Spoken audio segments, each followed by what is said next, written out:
Arrêt Perruche, 17 novembre 2000. Dans cette affaire, une femme enceinte, Madame Perruche, présente des symptômes de la rubéole, une maladie qui pourrait affecter l'enfant à naître et veut s'assurer qu'elle n'en est pas atteinte. Après une phase de test, le médecin lui confirme qu'elle ne présente aucune trace de la rubéole et qu'elle pourra mettre son enfant au monde sans risque.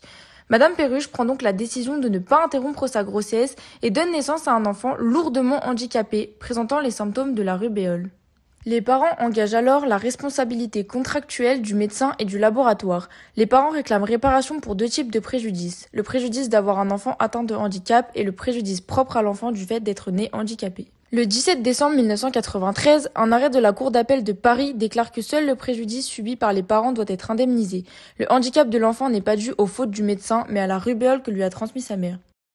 Dans un arrêt du 26 mars 1996, la Cour de cassation casse l'arrêt d'appel qui a refusé de reconnaître le préjudice de l'enfant. L'affaire est renvoyée devant la Cour d'appel d'Orléans qui maintient la position de la Cour d'appel de Paris. Le préjudice de l'enfant ne doit pas être réparé. L'affaire est alors portée à une nouvelle reprise devant la Cour de cassation qui doit répondre à cette problématique.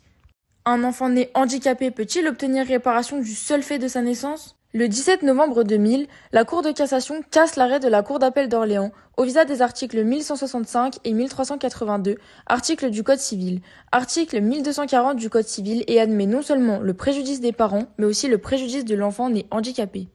Si la faute médicale et le préjudice de l'enfant lié à son handicap sont aisément démontrés, c'est au niveau du lien de causalité entre les deux que ça cloche. Les malformations du fœtus existaient avant l'intervention du médecin, elles n'ont été que révélées à la naissance de l'enfant. L'Assemblée plénière raisonne autrement et considère que le lien de causalité est établi dès lors que les parents de l'enfant ont été empêchés de recourir à une IVG. À ce stade, deux thèses s'affrontent. Pour une partie de la doctrine, cela revient à affirmer que le handicap a été causé par la faute consistant précisément à ne pas déceler ce handicap. La causalité retenue est indirecte et c'est la théorie de l'équivalence des conditions qui se justifie au regard du droit positif. Pour la majorité de la doctrine, la Cour de cassation a cherché un lien direct avec le handicap en vue d'appliquer la théorie de la causalité adéquate.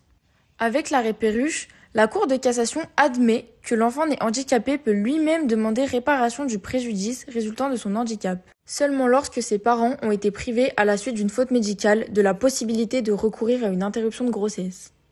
Après l'arrêt Perruche, la Cour de cassation a réaffirmé le droit pour l'enfant handicapé d'être indemnisé du préjudice résultant de son handicap.